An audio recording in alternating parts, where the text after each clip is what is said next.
What's up, guys? This is Mike Loris with game number 1 between Liquid and Virtus Pro.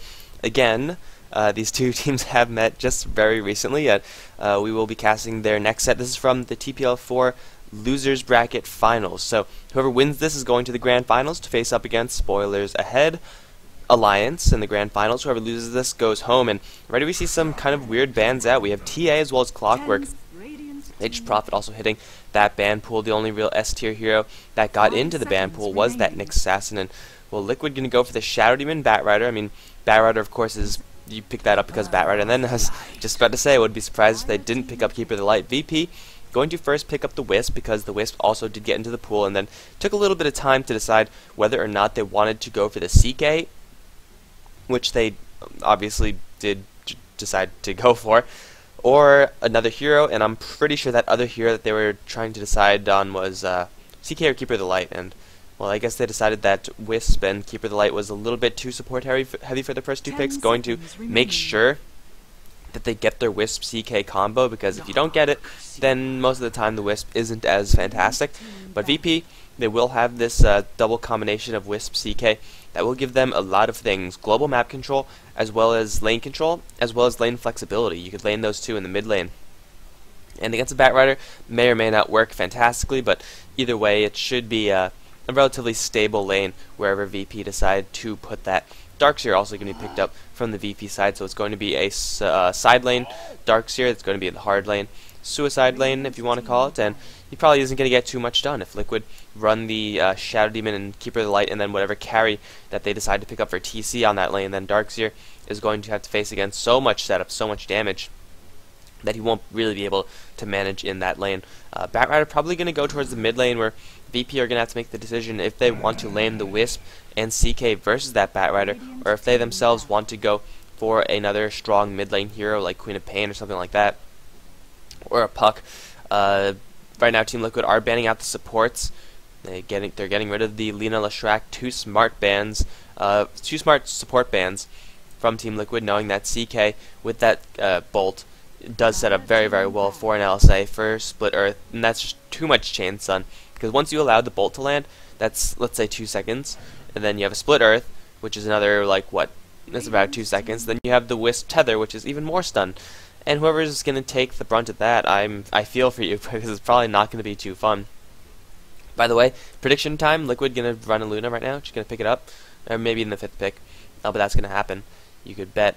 VP going to ban out all the carries, Gyrocopter, PL, as well as the Lifestealer. So Liquid going to be looking for a carry hero, and I do think Luna would be the best, because Shadow Demon and Keeper of the Light, what those two offer is a lot of setup time, and you get a huge burst of damage with that Illuminate, so that at that point you don't really need much else except for a couple of right clicks, and well, Luna makes that just so much easier with that additional 14 damage from level 1. But of course they can go for anything. They also do need a hero for Bulba. Unfortunately for them, they themselves have banned out the Nature's Prophet, really wanting to shut down that possible pickup from Virtus Pro's KSI, who does run a mean Nature's Prophet. So we'll see what Liquid want to do for their hard lane, or if they want to do a solo hard lane hero at all. I mean, I'm sure right now, at this point in time, they are discussing whether or not they want to run an aggressive tri-lane. Keeper of the Light Shadow Demon is a decent tri-lane. They have a decent range, but the problem is with them is that they're incredibly soft, and Shadow Demon, he's pure setup, and Keeper of the Light has damage, yes, but that's kind of risky damage, and not risky where it's like you risk yourself in the while you're channeling, or which you do, but risky in the sense that it might not even land. If you mess up the disruption timing or something like that, or if you get stunned, then most of your damage is right out the window. So it probably won't exactly come to fruition. So Liquid going to go for the Magnus, so possibly going to push Bulba onto the Batrider, run Korok on that Magnus. So you're going to be seeing a little bit of lane switches now that we have that Magnus pickup. Does make sense, yes, just because he's such a great hero. But we will also have that Skewer and RP, which is a great tool for managing a relocating Wisp, especially when he comes in with a CK. Then you instantly drop an RP, you skewer them out of the middle of your team, then RP them, or just doing stuff like that. Also give them a well-varied amount of team fight initiation with that hero. And their lanes should not suffer because of this pick. Magnus is, of course, very capable of soloing the mid lane. Against the Wisp CK, probably not as capable of soloing that mid lane as I would say the Batrider would be. He will have that poke damage from the Shockwave, but he's got to be, he's melee, so CK, when he's last hitting like regularly, then Magnus is going to have to worry about him just like, you know, switching targets and whapping him a couple of times with his sword, and when he does that, it's easy Reality Rift tethers for a chain stun onto that Mag, and he will have Skewer, yes, but most likely he's going to take someone with him when he skewers, and that's not what you want to have happen if you're using your Skewer as an escape. So Team Liquid with that pick, they're yeah, they still, well, with that pick, I was kind of signifying that they don't want a huge single target carry hero, so probably nothing like a DK, although DK does get a bit of splash, so the Empower still does work a little bit, but they right now want a hero for TC. They could decide to go full on mid game early pressure, go for something like a Storm Spirit, which would be a safe lane farming Storm Spirit, and then Team Liquid would look to get very, very aggressive with that hero. Might work against VP, although with VP's lineup right now, they're incredibly defensive. Bane, Darkseer, and Wisp, all of those heroes, kind of supporty heroes, do have just like so much defensive. And wow, it's actually going to be a Kunkka from Liquid. This ain't Q-Pad. This is most definitely not Q-Pad. This opens up a whole new area of possibilities for the Liquid side. Torrent into, Disruption into Torrent is a solid combo. We've seen it time and time again from the old Mouse Sports with Sing Sing in it. And the VP going to cap off their lineup with Illidan's OD, so they might want to look to run OD in the mid position. But really, both teams right now just have so much in terms of flexibility in their lanes. But yeah, Kunkka could run with the Shadow Demon in a pretty vicious dual lane, and late game when Magnus has that Empower, that is going to be so much pain coming out from those Kunkka cleaves. The problem with Kunkka is that he could easily be killed. I mean, he's a strength hero, but he's not entirely durable. If you chain stun him, he's going to be sad. And although he does do a lot of damage, the skills are fairly difficult to land. He will have setup from the Shadow Demon, but with the Nightmare, with Surge, it's going to be very difficult for him to consistently land his spells. That being said, the X marks spot is going to be a good tool versus the Surge, as well as for the relocate. If you could tag the Wisp or CK with that right before they get back, or right before they leave, then that would pretty much cripple that relocate gank. So I'm looking forward to see how this Kunkka is run. I don't think I've ever seen Liquid run this hero before. It is going to be Korok running as that Kunkka, so we'll see. Bulba is going to be on the Batrider, it looks like. IX Mike supporting as Shadow Demon, as is Fluff on the Keeper. We already do have TC running up towards the top lane as Magnus, gearing up for a fast bottle. And on the VP side, we have CK played by Illidan. We have Ars Art on the Bane, NS playing that Wisp, KSI is on the Darkseer, and Crazy is going to be on the OD. Not too sure why the Wisp is sending so much mana with the Tether, but either way, both teams heading up towards the top lane. If they do end up clashing, I think that I got to give my edge to VP, because they have so much disable. They could isolate, and get rid of so many of Liquid's heroes during that fight, whereas Liquid, yes, they have the disruption, but there's going to be an imprisonment, there's going to be Ion Shell level 1, which is devastating, and then CK, who's just such a tanky hero. But it looks like we're not going to be seeing that coming out from each team after all, although Illidan spotted out. Arzart just out of range, I feel, and they might want to choose to go for this. IX Mike going to come in with the disruption. Where's the Torrent? There's the Torrent going to set up perfectly. They do have a Nightmare. They should. Illidan taking a huge chunk of damage, but he should be fine. Arzart taking a good amount of damage as well. But it looks like everyone is going to get out of there alive. Illidan, without a salve or anything, is going to have to be forced to rely on this Tether with the Wisp in order to regain his HP. So Liquid using a little bit of mana from everyone. Really, they're going to be okay with doing that. I mean, they've picked up a DD rune on the Keeper of the Light, and that is going to be an aggressive tri-lane with Kunkka. When you see aggressive tri-lanes with Kunkka, that means that you've got to watch yourself, because the Kunkka Shadow Demon combination is most of the time not enough to kill. Oh, well, speaking of being killed, Fluff and Stuff going to get tethered in. This might be the first blood, although Disruption is here from IX Mike. He's going to defensively disrupt Fluff. Korok going to set up for the Torrent, not going to hit to anyone, and Fluff and Stuff is going to die first. It's going to be the Wisp drawing first blood, and then tether out to Illidan. He's going to be fine as well, but IX Mike, all this while, getting beat upon by the Bane. It's going to be another kill for VP. CK getting that kill. And Liquid, so far this tri-lane, not off to a fantastic start, I would say. That's really the problem. Torrent is such an unreliable skill, and you need the disruption to set up for a single target, but if you don't have that disruption, then what are you going to do? You can't do anything except throw it out and hope that it hits. And if it does hit, I mean, even if it does hit, it doesn't do the most damage. It is a nice handy disable, but it's not really an end-all spell. Like it's not like, oh, I hit it, they're all gonna die. It's I hit it, now I have a chance to kill them. So Korok and the rest of the Liquid tri-lane up on this top lane already off to a very, very rough start in this game. They could still look for blood if they get disruption combination, but really not on the Wisp. He'll just tether out of there. The Bane will have a Nightmare defensively to use as well.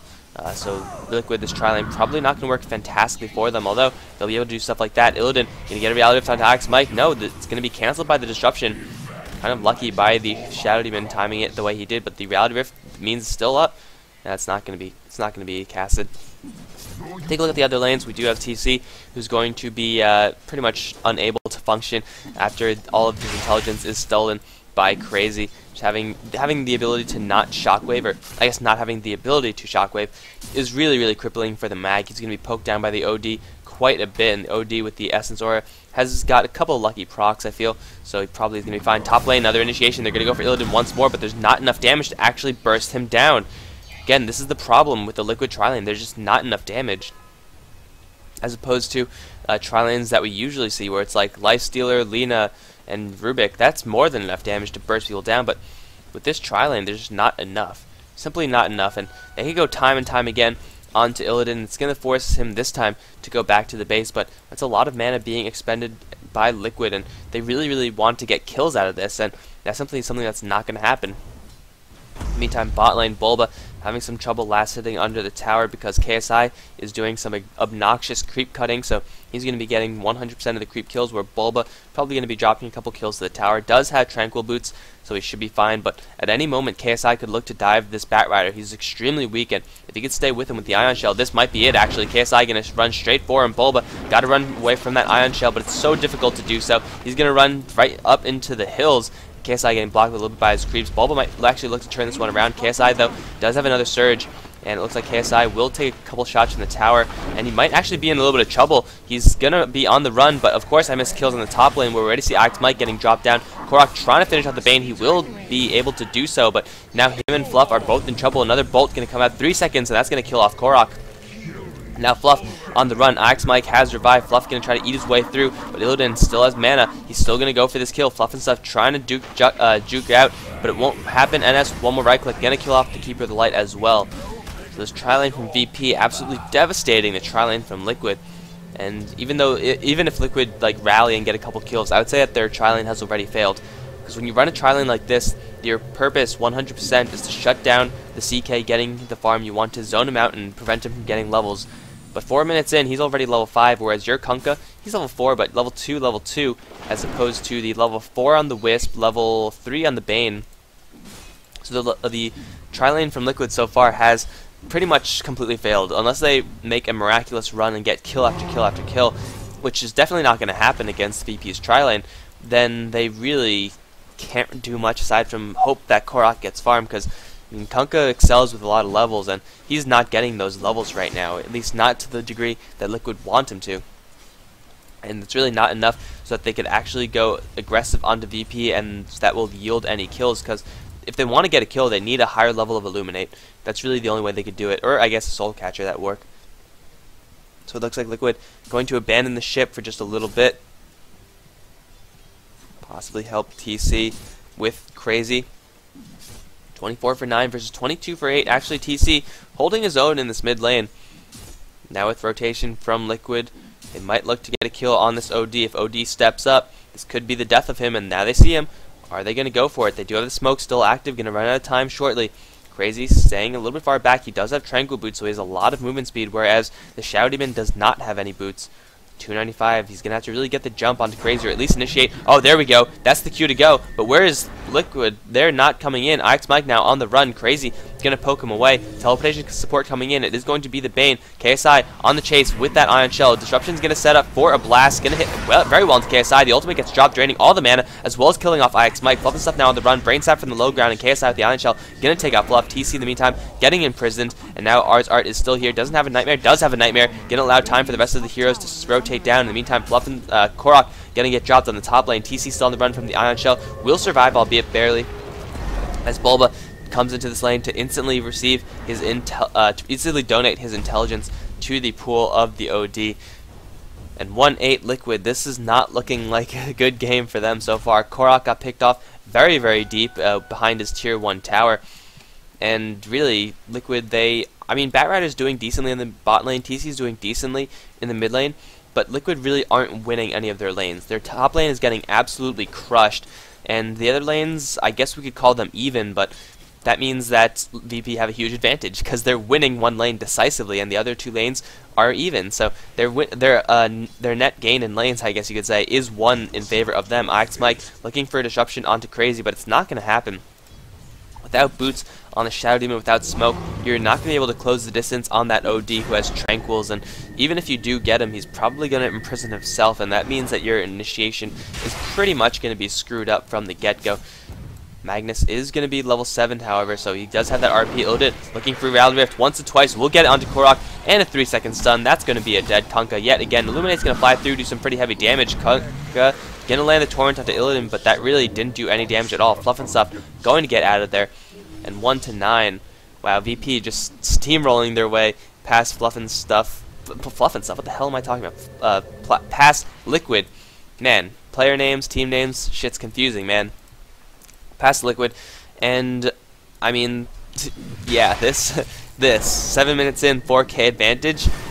There's, I mean, pictures 1,000 words, that thing, right? And hell, if I 1-9, it's not looking really that good for Liquid. They haven't lost any of their towers, which I guess is decent for them. But I mean, you could keep your towers as long as you want if you're not getting farmed. If you keep on getting killed, then it really doesn't matter if you have all your towers because you're going to be dead.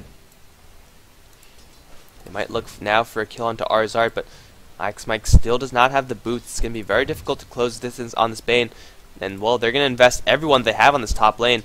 But no one from VP is here. KSI on this bottom lane, Crazy, as well as Illidan, both heading down in that southern area. Even NS going to join them. So Liquid investing 100% of their heroes in order to try to get a push going. If they get a tower, I think it's going to be worth it for them because they need as much of anything that they could possibly manage. But it's a big question of whether or not they can in fact do it, because we do have mass teleportations coming in. We do have 3 up here. KSI on the front lines with the Ion Shell, going to draw the aggro to start off. TC only has a level 1 Skewer. There's disruption setting up for a Torrent. KSI getting hit by that, as well as Skewered back straight into it. Illuminate. The Shockwave is going to kill him off. Arzard now going to get dragged up, and here comes the Illuminate. TC going to drop a 2-man RP, latching Illidan as well as NS with the OD ultimate. Going to drop Korok in an instant. Ix Mike now going to be the target of focus, looking for Reality Rift. Going to switch targets onto Fluff, who actually gets disrupted. It's a little bit of a misplay there, but Relocate will save the Wisp from this one. Illidan still wants blood. Going to land a 4-second stun onto Fluff. Reality Rift to kill him in 1 hit, and Arzard has returned to this fight. Bulba going to get gripped, and he's going to die as well. Liquid lose 4 in exchange for 1. And 2-13, it's... I don't want to say it, but it is looking kind of like GG right now. I mean, with the momentum that VP has with their late game as well, Kunkka doesn't really do that great in the late game. He's very much so a mid-game hero, where his Tidebringer, when you could really spam it out, as well as his Torrent Ship combo, reigns supreme. But look at this, CK is level 8. He has a ton of gold. The OD gonna head towards his mech, and head towards his mech, and by that I mean complete his mech in typical Crazy OD style. Will have his mech completed in just under 10 minutes, level 9 on him. And really, there's nothing that's going well for Liquid at all, except for perhaps Bulba, who is level this level 7. That's not too. I guess TC he's 40 CS. He's doing okay for Liquid, but really Magnus alone is not going to win you the game unless he decides to go into Mask of Madness crit or something like that. But hell, even then he's gonna get stunned, and he's not gonna have the best of times. So VP, they do have the Relocate up on the Wisp, level 6 on him. They could look to constantly gank up this top lane. If KSI goes in there, he can initiate a fight by himself. Really, VP will win a 3v3 every single time, and especially if this happens. Ix Mike going to get burned down just a little bit by the Ion Shell. Brain Sap as well. Ix Mike is dead in an instant, and Relocate has been used as well. Going to hunt down Korok. Torrent going to miss, and a 4-second stun on top of that. That's going to be the death of Korok. Who's next? Step right up and receive some pain. Arzart with a Surge going to look for Fluff. Going to find him with the Nightmare. Going to take a couple tower shots as well, but there's the Brain Sap. Going to restore him back up to full HP. Vacuuming back Fluff, and that's going to be 3 kills. In the meantime, the mid lane, Crazy going to go toe-to-toe with TC, is going to find 1 kill. Bulb with the Firefly, trying to do as much damage as he can, but Crazy has another Imprison. Is there another Bolt? There's a Reality Rift actually going to pull him back into the tower. No follow-up, but Bulba might die regardless. Crazy doing some pretty heavy damage with only level 1 orb, while getting dropped down, completely miss onto everything, but Bulba is going to die, and GG has been called. Liquid take a bite out of the curb as VP stomp their foot down. And that means we're going to be moving on to game number 2. Not exactly the most exciting of games. This is pretty much as stompy as they come, but I mean, we've all seen Liquid. They're fighting through the losers bracket, and even though they lost to VP the first time, hopefully they'll be able to rally and make something happen in the second game, because no one likes to see games like this. Even if you're a huge VP fan, these games are always disappointing when you have such a huge stomp. So I'm just going to wait for this game to end. Bulbo, would you kindly leave? Thank you very much. And that is going to be the end of game number 1 between Liquid and VP. Hope you guys enjoyed it, although it's kind of disappointing Dota, so I know if I was watching it, I would not have enjoyed this game at all. And casting it, I don't really feel too much enjoyment either. Regardless, like, comment, subscribe, and GG. Oh, that was the fastest score screen of all time. GG.